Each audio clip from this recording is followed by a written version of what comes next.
So after I get done with this project outside, I've got plenty of things to do in order to continue making videos for you and showing you how to do different things. Well, this project is coming along pretty good, and I'm just about ready to go to the store because the other day I made the determination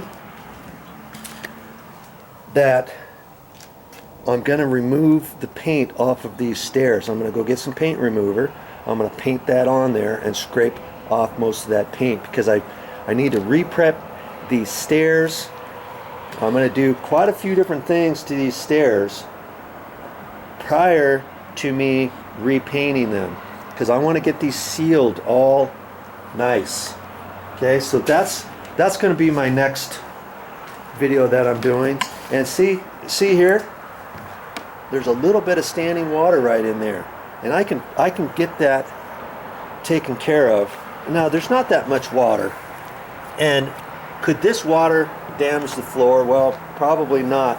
Now that I've got this roofing material on here, but I'm gonna go to the store and get some more roofing material and put it on here. And I'm actually going to build this area up right in here just a little bit with the one little layer, one little layer, one little layer, and try to get rid of that. Because remember, if you've been watching this whole video series, you would have remembered that I floated this area out along here, boom, like a long triangle, because I was trying to redirect the water in this corner off this direction and then flow out over here. Try to keep the water away from the inside and the outside edges of my column, and for over here too, because I floated this area, remember, across like this. I floated all that and built it, and then it was going to direct this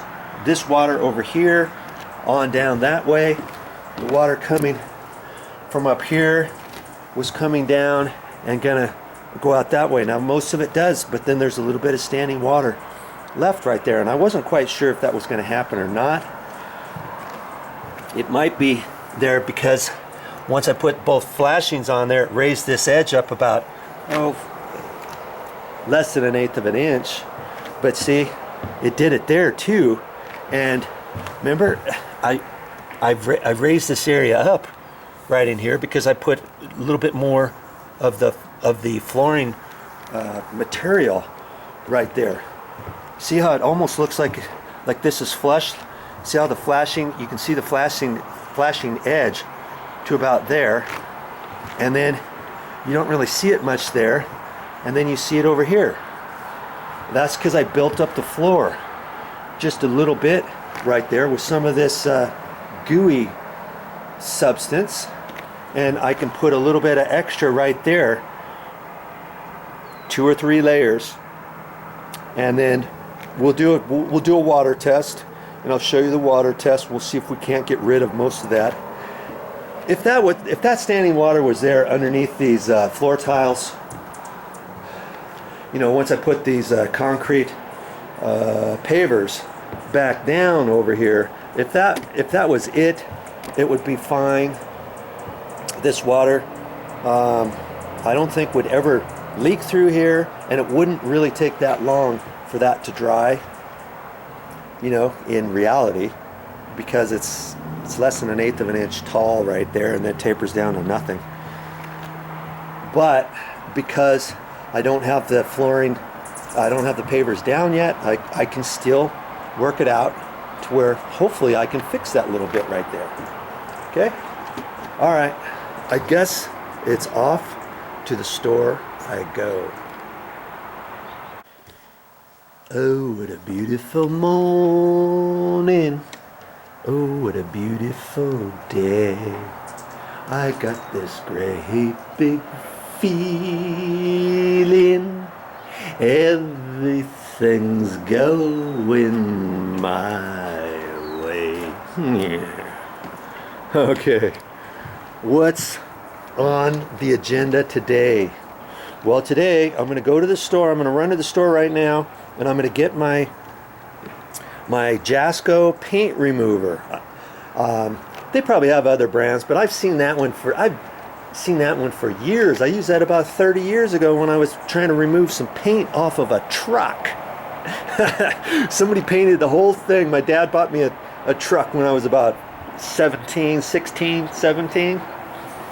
in there, and he bought me this Ford truck.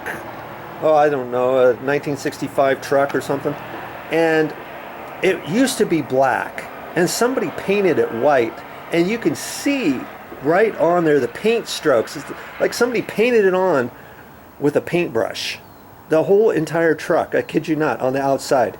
And so I got this brainy idea that I didn't like it, that I wanted to get it repainted to a different thing, and I was going to remove all of the paint on the truck myself. I should have just taken it somewhere and they could have sandblasted the whole thing. But no, I was cheap, money's tight, and I thought, hey, how hard could it be? Paint some of that stuff on there, you let it bubble up. And I remember I got the Jasco paint remover, painted it on one little section, and I would take scrapers, putty knives, and razor blade, and who knows what, scraping one little area every day after school, on the weekends. And finally I got maybe, oh, I don't know, half of it done, and I just got tired of it. And finally, what happened, my dad, he ended up saying, hey, okay, I'll buy the truck from you, and he finished it for me. He took it someplace, and they sanded it all off, or I don't know how they got it all off, and then he painted it this silvery color, silver flecks, or flecks, and it actually turned out really nice. And he drove that for quite a few years. But all I remember is Jasco paint remover, and I know that stuff is going to take off paint on wood too. It'll do that nice and easy. Paint it on there with a paintbrush, and it bubbles up after a few minutes, and then you just scrape it off. And so that's what I'm going to do with these steps. And I want to do that. I looked at the weather. It rained yesterday, and you can see how these stairs are pretty dark, especially where I scraped off some from the other day. And you know, it's drying out. It's still damp a little bit because it rained a little bit yesterday evening, last night. But I looked at the weather. It's supposed to just be cloudy today, and then it's supposed to be sunny for 8 or 9 days in a row, in the 60s, in the mid 60s. And so I thought, okay, that'll give me enough time that I'll be able to work on all these stairs, get them all done, get them done 100%, get them all sealed and everything, get this cleaned off, get it primed, do all the stuff that I want before I come up here and tackle anything more here. I thought, hey, this is fine for right now. If it rains, let it rain.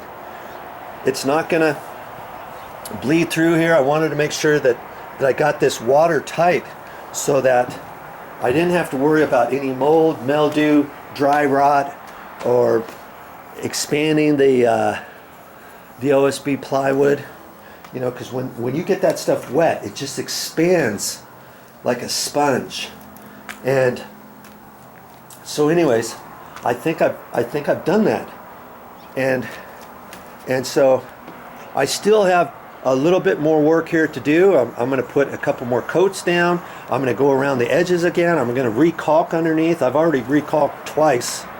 I've given it 2 coats of caulking underneath my big stretch, extreme stretch caulking from DAP that I used. I'll do that up underneath the edge again, all along there.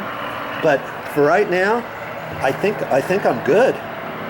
And so that's going to give me some time to do these stairs. I wasn't going to do these stairs until I got this thing 100% done, and got the pavers back here, got the other stuff, the little square things put underneath the pavers. This stuff right here that I saved when I pulled this all out. I saved that, and I have to repair some of it. I was going to do all that first, and I thought I'll do all that before I even tackle the stairs. Well, it got later and later into the year, and I want to get these stairs waterproofed before the heavy rains come. Okay, so that's why I'm changing gears a little bit. Hey, it's always good to have a game plan, but you can always change the game plan, and that's what I'm doing. Okay, so that's what this video is going to be about, is taking the paint off of these stairs and removing it with my paint remover. If that's what you want to see, stick around.